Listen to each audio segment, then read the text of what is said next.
yang syariat dibuat, yang hakikat dibuat. Dia beriring antara jam syariat dengan hakikat. Perkara yang pertama namanya qasam, Bapak Ibu. Qasam ini menyatakan niat, bukan sekedar melepaskan niat. Jalan syariat mengajarkan kita untuk melepaskan niat. Misalnya kalau sudah mau sholat, usolli fardal maghrib, sahaja aku sholat maghrib 3 rakaat menghadap kiblat karena Allah Ta'ala. Pertanyaannya Bapak Ibu, apa Allah tidak tahu kalau kita mau sholat maghrib 3 rakaat waktu itu kita laporkan kepada Allah, baru Allah tahu. Kalau hanya duduk di makam melapaskan niat. Jadi seolah-olah kita bilang, ya Allah, aku mau sholat maghrib 3 rakaat menghadap kiblat kanan, ya Allah. Pertanyaannya, apa Allah tidak tahu kita ingin melaksanakan sholat maghrib 3 rakaat pada saat itu? Allah tahu. Tapi itulah jalan syariat yang diajarkan. Itu tidak boleh ditinggal. Tetapi Bapak Ibu tidak boleh hanya duduk di makam syariat tersebut, mesti harus juga duduk di makam hakikat. Jadi kalau sholat, zahirnya sholat itu dia bergantung kepada masa. Kalau sholat hukum qalbi tersebut bergantung kepada waktu. Masa dengan waktu berbeda, Bapak Ibu. Kalau masa itu ada 1, kalau kita lihat jam dinding 1, 2, 3, 4, 5 itu masa. Masa bayi, anak-anak, muda, tua, sampai masa meninggal itu masa. Tapi waktu berbeda dengan masa. Zahirnya sholat, jalan syariat bergantung kepada masa. Maka itu kalau Bapak Ibu sholat maghrib jam 6:20 atau jam 6:15, maka habis masanya. Saat itu tidak boleh lagi kita sholat maghrib, masuk sholat isya. Tapi pertanyaannya Bapak Ibu, apakah Allah itu tidak tahu dan tidak mau lagi menerima sholat maghrib kita kalau sudah lewat jamnya? Bisa lewat jam kita, jam 6:20 sampai jam 7:26 itu masanya sholat maghrib. Setelah itu masuk sholat isya. Apakah Allah tidak mau lagi menerima? Aku tak mau lagi menerima, katanya sholat Pak itu udah lewat jam, kata Allah. Apa Allah begitu? Tentu tidak. Tetapi zahirnya sholat yang diajarkan pada jalan syariat, dia bergantung kepada masa tersebut. Tetapi sholat dalam pandangan hakikat, dia tidak bergantung kepada masa, tetapi bergantung kepada waktu. Jadi di jalan syariat bahwa kita diajarkan untuk melapaskan niat, tetapi jalan hakikat yaitu menyatakan niat atau menghadirkan si niat tersebut. Sholat itu bergantung pada niat. Jadi setiap perbuatan itu dalam hadisnya innamal a'malu binniyat. Segala perbuatan itu bergantung niat. Pertanyaannya Bapak Ibu, siapa niat tersebut? Nah itu kajiannya mungkin agak sedikit rumit, tapi saya sudah mencari cara untuk menjelaskannya untuk mudah dimahamkan Bapak Ibu. Tapi maka itu nanti akan kita ulang-ulang.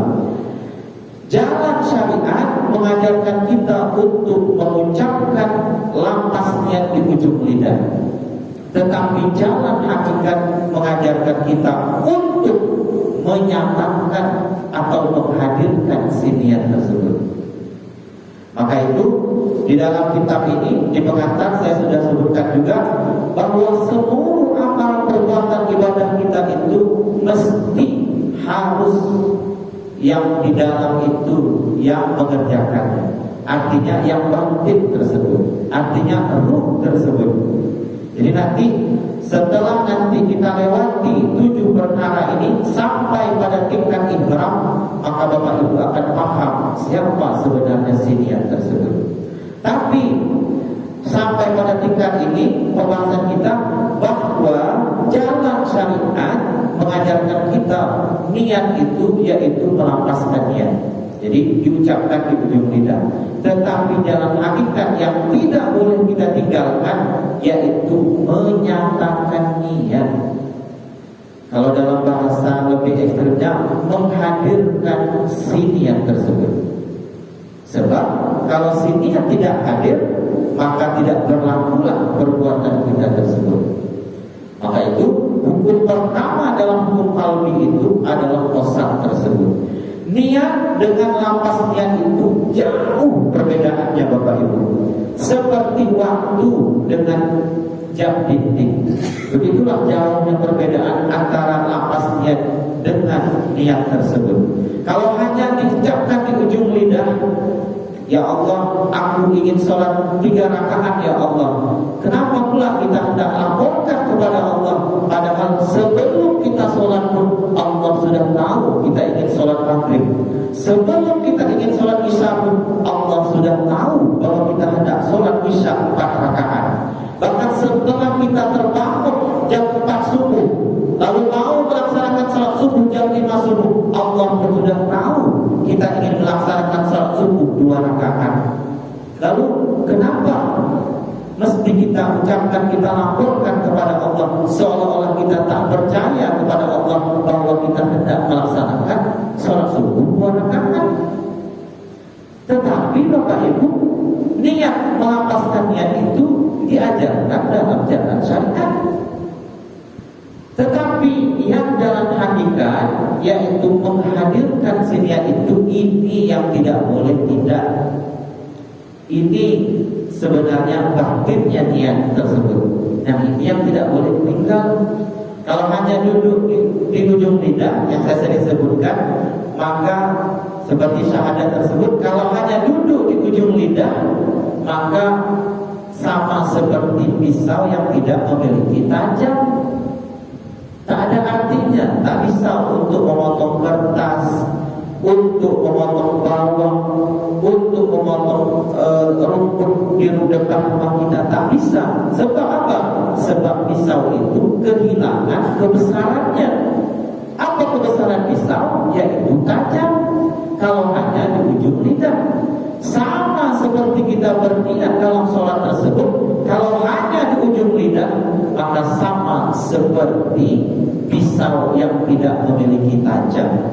Maka daripada itulah yang lapas tetap kita buat, tetapi yang menghadirkan niat atau menyatakan niat itu tidak boleh ditinggal. Nah, ini dia Bapak Ibu.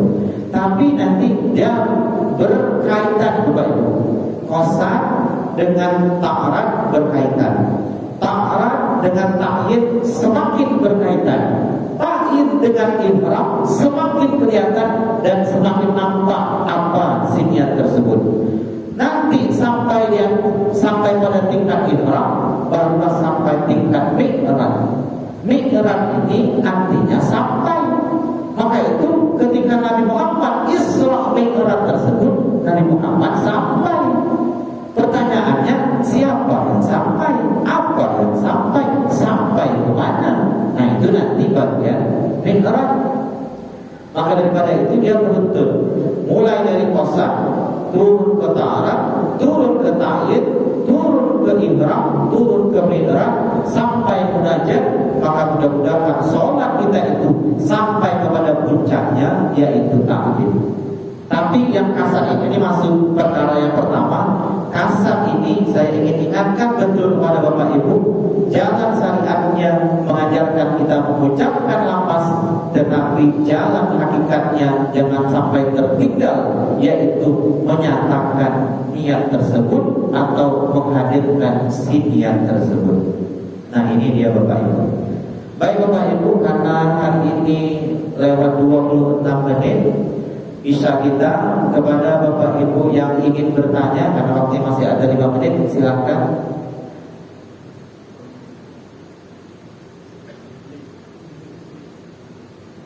Sebenarnya memang butuh waktu yang lama Bapak Ibu mengkaji tentang hukum qalbi ini, karena di sini yang panjangnya kita. Terima kasih Pak Ustaz. Assalamualaikum warahmatullahi wabarakatuh. Waalaikumsalam. Dari penjelasan tadi mengenai qalbi, fikih maupun qalbi itu, kemudian kita selaraskan baik di rumah maupun berjemaah di masjid ini tentang sholat tersebut. Dan kita tahu juga bahwa sholat itu bisa mencegah perbuatan keji dan munkar. Ada fenomena Ustaz yang kita rasakan sehari-hari. Kita dalam melaksanakan hukum Islam tersebut yang namanya sholat. Setelah kita laksanakan baik di masjid ini secara berjemaah, fenomena yang kita jumpai adalah adanya kehilangan sandal. Letak daripada mulai dari hukum yang tiga tadi. Jadi pertanyaannya begini Pak Ustaz, apakah antara syariat dengan hakikat itu tak nyambung atau macam mana? Setelah kita melaksanakan kegiatan tadi, itu pencerahannya Pak Ustaz. Terima kasih. Assalamualaikum warahmatullahi wabarakatuh.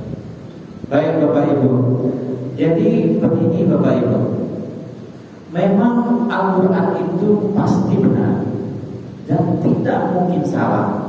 Kalau ada yang menyatakan salah, berarti otak orang yang menyatakan salah itulah yang perlu diperbaiki. Jadi Al-Quran itu benar. Allah katakan bahwa sholat itu mencegah perbuatan keji dan munkar, dan itu benar. Tapi fenomenanya bukan hanya itu.